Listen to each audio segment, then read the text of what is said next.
Hi everyone, welcome to सरकारी add once again. तो इस वीडियो में मैं आप सभी के साथ एक इम्पॉर्टेंट डिस्कशन करने वाला हूं जो Uttarakhand ANM and GNM nursing entrance exam 2026 के बारे में रहने वाला है।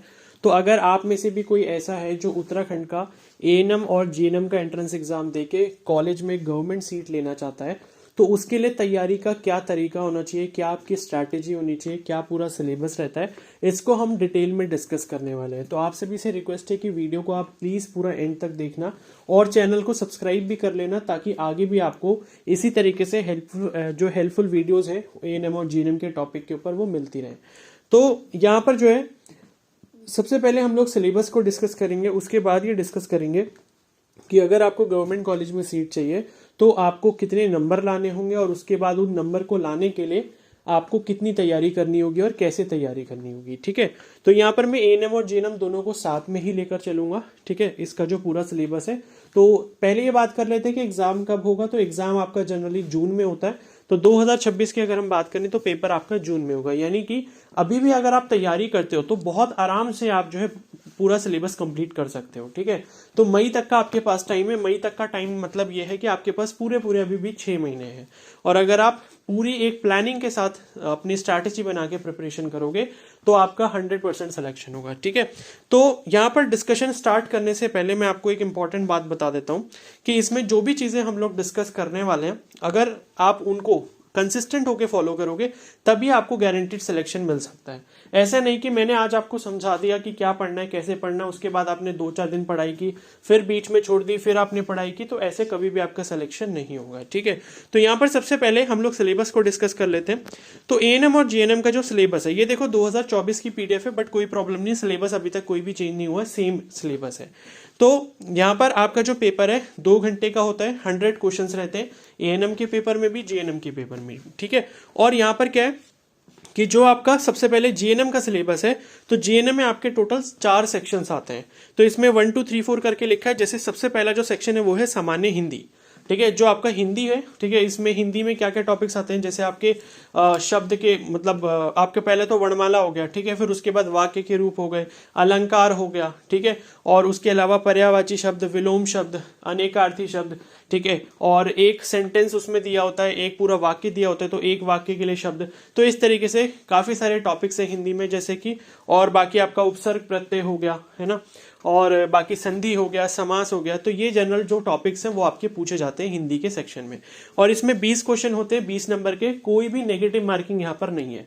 तो कहने का मतलब यह है कि जब भी आप एग्जाम दो पूरे 100 क्वेश्चन आपने करके आने हैं, क्योंकि अगर आप कोई आंसर गलत भी लगा दोगे तो आपको कोई भी हानि वहां पर नहीं होगी। ठीक है, इसके बाद यहाँ पर प्रारंभिक गणित है, सबसे ज्यादा दिक्कत बच्चों को इसमें आती है।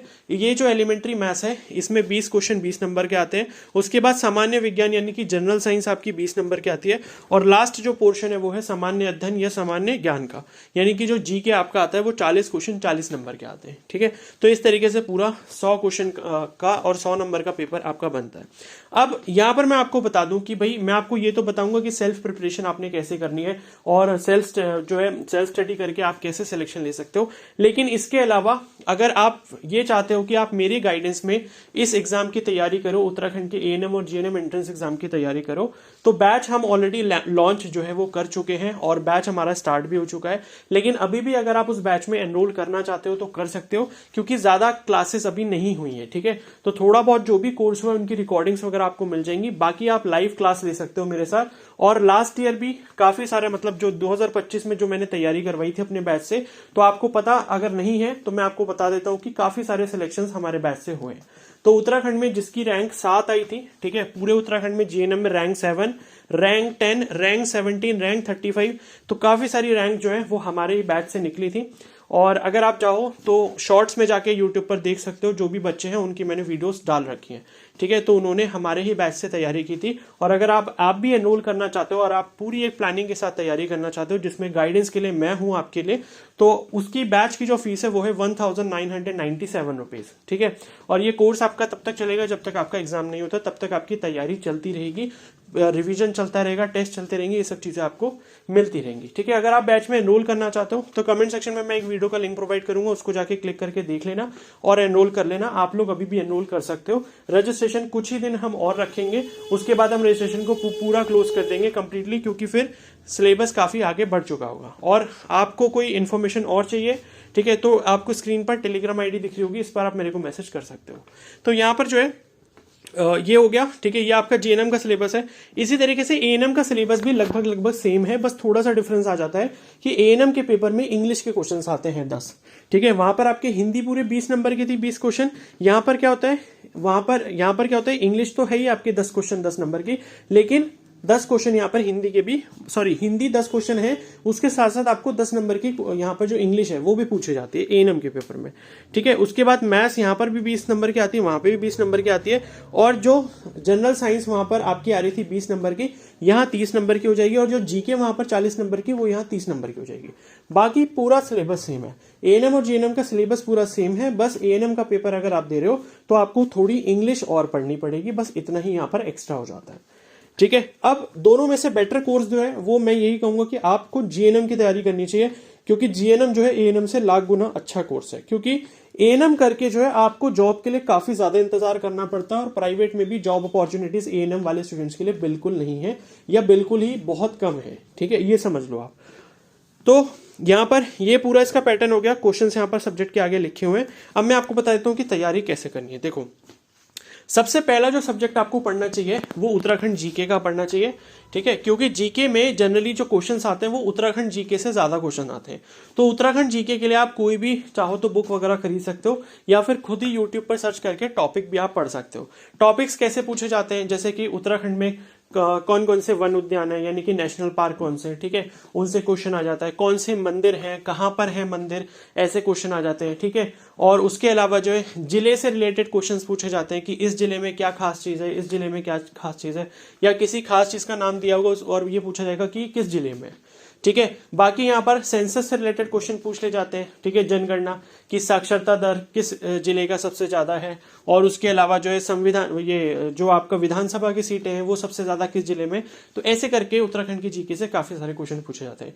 जब आप एक बार उत्तराखंड जीके तैयार कर लेते हो, उसके बाद आपको पढ़नी है आपकी नेशनल वाली जीके, जो आपकी स्टैटिक जीके होती है, मतलब जैसे इंडियन पॉलिटी हो गई, ठीक है, और इंडियन हिस्ट्री हो गई, ठीक है। हिस्ट्री थोड़ा बहुत ही आता है, हिस्ट्री ज्यादा नहीं आता, तो इंडियन पॉलिटी पढ़ो, इंडियन ज्योग्राफी पढ़ो, और बाकी जो स्टैटिक जीके के क्वेश्चन होते हैं, ठीक है। स्टैटिक जीके में आपका फिर उसके अलावा करंट अफेयर्स में पूछ ले जाता है कि आजकल जो है क्या चल रहा है, तो करंट अफेयर जो है वो भी आपसे पूछ ले जाते हैं। तो ये पूरा आपका जीके का सिलेबस रहता है। तो आप जो है टॉपिक वाइज पढ़ सकते हो, जो जो इंपॉर्टेंट टॉपिक्स है बस उनको पढ़ो आप। हिंदी में मैंने आपको टॉपिक्स स्टार्टिंग में बता ही दिए थे, वही सारे टॉपिक्स आपको बार बार रिवाइज करने हैं, उनके अच्छे से एग्जाम्पल पढ़ने हैं, ठीक है। बाकी इसके जो सोर्सेज है वो भी मैं जल्दी ही डिटेल में डिस्कस करूंगा कि हिंदी जो है आप ऑनलाइन अगर पढ़ना चाहते हो फ्री में वो तो कैसे पढ़ सकते हो, या जीके अगर आप पढ़ना चाहते हो तो मैं आपको टॉपिक्स उसके दे दूंगा। अगर आप वो टॉपिक्स भी पढ़ लोगे तो आपका पूरा जो जीके है वो अच्छे से तैयार हो जाएगा, ठीक है। उसके बाद अभी तो देखो हम ऊपर ऊपर से देख रहे हैं, तो अभी आपको मैं जितना बता रहा हूँ उतना उतना प्रिपेयर करो। बाकी डिटेल में मैं एक वीडियो लेके आऊंगा जिसमें मैं एक एक टॉपिक वहां पर लिखकर आपको दिखाऊंगा कि ये टॉपिक है जीके में जो जो आपने पढ़ना है, ठीक है। उसके अलावा यहाँ पर सामान्य विज्ञान, तो ये जनरल साइंस जो होती है ये आपकी क्लास 9th और 10th की पूछ ली जाती है। तो 9th और 10th की एनसीईआरटी जो है साइंस की वो आप पढ़ सकते हैं उसके लिए। और उसके अलावा जो आपका ये सामान्य गणित है, गणित में आप अगर क्लास 6 से लेके क्लास 8 तक की मैथ्स के सारे टॉपिक्स को पढ़ लेते हैं, क्या क्या टॉपिक्स पूछे जाते हैं, जैसे लाभ और हानि, प्रॉफिट और loss, simple interest, compound interest यानी कि साधारण ब्याज, चक्रवृद्धि ब्याज, उसके बाद जोड़ घटाने, ये सब जो बोर्ड मास के क्वेश्चन होते हैं वो पूछ ले जाते हैं, ठीक है। परसेंटेज के क्वेश्चन होते हैं, प्रतिशत के, और उसके अलावा एवरेज यानी कि औसत के क्वेश्चन पूछ ले जाते हैं, ठीक है। रेशियो प्रोपोर्शन, ठीक है, अनुपात, ये जो अनुपात के क्वेश्चन होते हैं वो पूछ ले जाते हैं। तो इस तरीके की बेसिक मैथ्स आती है क्लास 6 से लेके क्लास 8 तक की।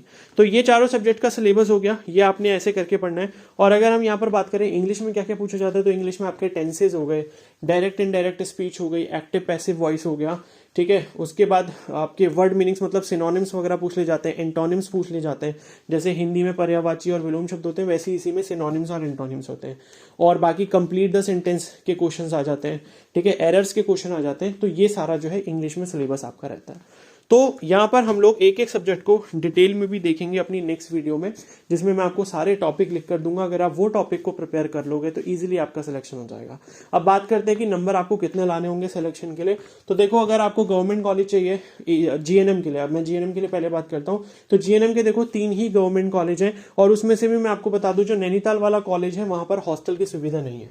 तो कहने का मतलब है जो दूर के बच्चे हैं उनके लिए नैनीताल का कॉलेज बिल्कुल भी सूटेबल नहीं है। ठीक है, अगर कोई प्रॉपर नैनीताल या हल्द्वानी से तो उसके लिए तो फिर भी ठीक है, बट ये कि कोई दूर से आ रहा है और अगर उसको हॉस्टल ही नहीं मिल पाएगा तो ये प्रॉब्लमेटिक है, क्योंकि हॉस्टल नहीं मिलेगा तो आप बाहर रहोगे कमरा लेके, और बाहर जब आप कमरा लेके रहोगे तो गवर्नमेंट कॉलेज की फीस भले ही कम हो, लेकिन आपके जो कमरे का खर्चा है, ठीक है, महीने का आप लगभग 5-6 हज़ार रुपये कमरे और खाने का दोगे तो वो आपका मतलब 1 साल का पूरा लगभग 70,000 के आसपास पहुंच जाएगा। तो 70,000 वो हो गया, 7-8 हज़ार रुपये आपकी जो भी फीस है वो हो गई, तो लगभग 80,000 ही बैठ जाएगा। तो वहां पर गवर्नमेंट कॉलेज से करने का कोई फायदा ही नहीं है। तो जो अच्छे कॉलेजेस हैं वो सिर्फ 2 ही है, एक देहरादून वाला है और एक हमारा हरिद्वार वाला कॉलेज है। ठीक है, और अगर आपको गवर्नमेंट कॉलेज चाहिए तो मेरे हिसाब से आपको कम से कम जो है मतलब मान के चलो कि 67-68 मार्क्स जो है या 66 मार्क्स जो है वो आपको इस एग्जाम में लेकर आने ही पड़ेंगे। और देहरादून वाला कॉलेज चाहिए तो आपके मार्क्स 69 के आसपास होने चाहिए या उससे ऊपर होने चाहिए। ठीक है, तो ये सभी कैटेगरीज के लिए लगभग एक एवरेज मार्क्स है। और बाकी एएनएम के लिए भी मान के चलो कि 60+ मार्क्स आपके होने चाहिए, क्योंकि एएनएम के कॉलेजेस ज़्यादा हैं, सीटें ज़्यादा हैं, इसलिए थोड़ी सी कट ऑफ उसमें कम जा सकती है। तो 60+ आपको एएनएम के पेपर में भी लाने होंगे। तो ये है कि अगर आप कंसिस्टेंट होके बैच के थ्रू तैयारी करना चाहते हो तो मैंने आपको स्टार्टिंग में टेलीग्राम आईडी बता दी थी, उस पर आप मेरे को मैसेज कर सकते हो और बैच में एनरोल करके आप बहुत ही अच्छे से तैयारी कर सकते हो। ठीक है, बाकी अगर आपको स्टूडेंट्स के रिव्यूज़ चाहिए तो मेरे चैनल पे जाके शॉर्ट्स में जाकर देख सकते हो, तो उनके रिव्यूज़ भी आपको वहाँ पर मिल जाएंगे। ठीक है, तब तक हम इस वीडियो को यहीं पर एंड करते हैं। बाकी आप चैनल को सब्सक्राइब जरूर कर लो एंड बेल आइकन को प्रेस कर लो, ताकि इस एग्जाम के रिलेटेड जितने भी आपके अपडेट्स हैं वो आपको टाइम टू टाइम मिलते रहे। Okay, so thank you and have a nice day.